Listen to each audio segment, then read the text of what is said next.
Assalamualaikum warahmatullahi wabarakatuh. Di video ini kami akan mempresentasikan PowerPoint manajemen kami pertemuan 12 dengan tema keuangan. Izinkan kami memperkenalkan diri. Nama saya Muhammad Rahmat Putra Hidayat dan rekan saya yang bernama Muhammad Nurul Fikri. Tujuan pembelajaran: menjelaskan aspek keuangan dan arus kas, menentukan kebutuhan dana dan sumbernya, melakukan perhitungan metode PI, NPV, IRR, PP, dan BEP, menganalisis prioritas proyek bisnis.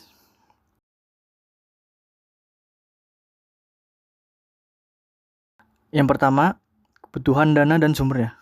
Kebutuhan dana dan sumbernya: dana diperlukan untuk investasi, aktiva tetap, dan modal kerja. Sumber dananya antara lain dari modal pemilik, saham, obligasi, kredit bank, dan leasing. Selanjutnya, aliran kas atau cash flow. Aliran kas atau cash flow adalah laporan arus kas menunjukkan perubahan kas dalam suatu periode, termasuk sumber dan penggunaannya. Kas adalah aset paling liquid, sehingga perlu keseimbangan dan pengelolaannya. Dalam pengelolaannya, likuiditas yang terlalu tinggi bisa menandakan perputaran kas rendah dan laba kecil. Sementara likuiditas rendah bisa meningkatkan laba, tetapi berisiko jika dana mendadak dibutuhkan. Adapun penerimaan dan pengeluaran kas, yaitu penerimaannya antara lain dari penjualan, investasi, dan dividen. Dan pengeluarannya pembelian aset, pembayaran utang, dan pajak. Manajemen likuiditasnya: tingkat likuiditas yang tinggi bisa berdampak buruk. Sebaliknya, terlalu rendah juga berisiko bagi operasional. Jenis-jenis arus kas. Initial cash flow: arus kas awal yang terjadi pada tahap awal suatu investasi atau proyek. Initial cash flow umumnya bersifat negatif karena mencerminkan investasi awal sebelum proyek mulai menghasilkan pendapatan. Selanjutnya, operational cash flow. Operational cash flow menunjukkan seberapa banyak uang tunai yang diperoleh atau digunakan dalam menjalankan bisnis, seperti penerimaan dari penjualan, pembayaran kepada pemasok, gaji karyawan, dan biaya operasional lainnya. Yang ketiga, ada terminal cash flow. Terminal cash flow penting dalam analisis investasi karena membantu menentukan nilai akhir proyek dan pengembalian keseluruhan yang diperoleh dari investasi tersebut. Yang selanjutnya adalah biaya modal atau cost of capital. Konsep cost of capital digunakan untuk menentukan biaya real dari setiap sumber dana dalam investasi. Untuk memulai kelayakan proyek, perlu dihitung biaya modal rata-rata dari seluruh dana yang digunakan. Karena sumber dana terdiri dari utang dan modal sendiri, biaya masing-masing harus dihitung, termasuk biaya utang setelah pajak dan biaya modal sendiri. Selanjutnya, analisis kepekaan atau sensitivity analysis. Menganalisis risiko dan kepastian investasi. Variabelnya adalah ukuran pasar, harga unit, dan harga variabel. Menganalisis risiko dan ketidakpastian investasi adalah langkah penting dalam proses pengambilan keputusan investasi. Risiko atau risk, situasi di mana hasil masa depan dapat diperkirakan secara probabilistik. Artinya, kita tahu kemungkinan hasil yang bisa terjadi dan bisa menghitungnya. Misalnya menggunakan statistik. Ketidakpastian atau uncertainty, situasi di mana hasil masa depan tidak dapat diprediksi dengan pasti, bahkan kita tidak tahu semua kemungkinan yang bisa terjadi, apalagi probabilitasnya. Jenis risiko dalam investasi. Risiko pasar, yaitu fluktuasi harga pasar atau suku bunga yang mempengaruhi hasil investasi. Risiko operasional, yaitu gangguan dalam proses bisnis, misalnya mesin rusak dan kesalahan manajemen. Risiko finansial, yaitu ketidakmampuan memenuhi kewajiban keuangan. Risiko politik atau ekonomi, yaitu perubahan regulasi, kebijakan pemerintah, inflasi, dan krisis ekonomi. Risiko proyek, yaitu keterlambatan proyek, biaya lebih tinggi dari rencana, dan estimasi pendapatan yang meleset. Teknik analisis risiko dan ketidakpastian. Analisis sensitivitas atau sensitivity analysis, analisis skenario atau skenario analisis, simulasi Monte Carlo, dan break-even analysis. Ukuran pasar atau market size.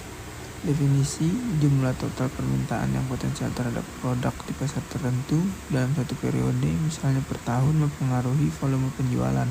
Biasanya diperkirakan dari riset pasar atau data historis. Perubahan ukuran pasar berdampak langsung pada pendapatan total. Contohnya, jika pasar potensial adalah 100.000 per unit, 100.000 unit per tahun, dan kamu menguasai 10%, maka penjualanmu adalah 10.000 unit. Kedua, harga unit atau unit price. Definisi harga jual per unit produk atau jasa mempengaruhi pendapatan langsung. Naik turunnya harga bisa sangat sensitif terhadap permintaan dan kompetisi pasar. Rumus pendapatan kotor. Pendapatan sama dengan harga unit dikali volume terjual. Contoh, harga unit sama dengan 50.000. Harga unit sama dengan 50.000, penjualan sama dengan 10.000. Maka pendapatan sama dengan 500 juta. 3. Biaya variabel atau variable cost. Definisi, biaya yang berubah-ubah tergantung pada jumlah unit yang diproduksi atau dijual, misalnya bahan baku, tenaga kerja langsung, dan ongkos distribusi, mempengaruhi margin kontribusi atau selisih antara harga jual dan biaya variabel. Jika biaya variabel naik, laba bersih per unit menurun. Rumus laba kotor per unit. Laba per unit sama dengan harga jual dikurang biaya variabel. Ketiganya itu sangat mempengaruhi pendapatan, margin, keuntungan, NPV, dan IRR proyek. Selanjutnya, metode penilaian investasi. Metode penilaian investasi, payback period atau PP, internal rate of return atau IRR, net present value atau NPV, profitability index atau PI, break-even point atau BEP. Penjelasan payback period atau PP. Definisi payback period atau PP adalah waktu yang dibutuhkan untuk mengembalikan investasi awal dari arus kas yang dihasilkan oleh proyek atau investasi. Cara perhitungan payback period. Jika arus kas tahunan tetap atau investasi awal dibagi arus kas tahunan. Jika arus kas tidak tetap, jumlahkan arus kas tahunan hingga mencapai nilai investasi awal. Interpretasi. Semakin pendek payback period, semakin cepat investasi kembali, yang umumnya lebih diinginkan. Digunakan sebagai alat seleksi awal sebelum analisis investasi lebih mendalam dilakukan. Penjelasan internal rate of return atau IRR. Definisi internal rate of return adalah tingkat diskonto atau discount rate yang membuat net present value atau NPV dari suatu investasi menjadi 0. Cara perhitungannya adalah NPV sama dengan sigma CT dibagi 1 ditambah IRR pangkat T dikurang C0 atau 0, di mana CT adalah arus kas pada periode ke T sama dengan tahun ke T, dan C0 adalah investasi awal. Kemudian penjelasan net present value atau NPV. Definisi net present value atau NPV adalah metode penilaian investasi yang mengukur selisih antara nilai sekarang atau present value dari arus kas masuk dan arus kas keluar suatu proyek. Cara perhitungannya adalah NPV sama dengan sigma CT dibagi 1 tambah R pangkat T dikurang C0, di mana CT adalah arus kas pada periode ke T, R sama dengan tingkat diskonto atau cost of capital, T sama dengan tahun ke T, dan C0 sama dengan investasi awal. Penjelasan profitability index atau PI. Definisi profitability index adalah rasio yang mengukur nilai sekarang atau present value dari arus kas masuk dibandingkan dengan investasi awal. Cara perhitungannya, profitability index sama dengan sigma CT dibagi 1 ditambah R pangkat T dibagi C0, di mana CT adalah arus kas pada periode ke T, R adalah tingkat diskonto atau cost of capital, T sama dengan tahun ke T, C0 sama dengan investasi awal. Penjelasan break-even point atau BEP. Definisi break-even point adalah titik di mana total pendapatan sama dengan total biaya sehingga bisnis tidak mengalami keuntungan maupun kerugian. Cara perhitungan break-even point adalah BIP atau unit sama dengan total biaya tetap dibagi harga jual per unit dikurang biaya variabel per unit. BIP rupiah sama dengan total biaya tetap dibagi biaya variabel total dibagi penjualan total.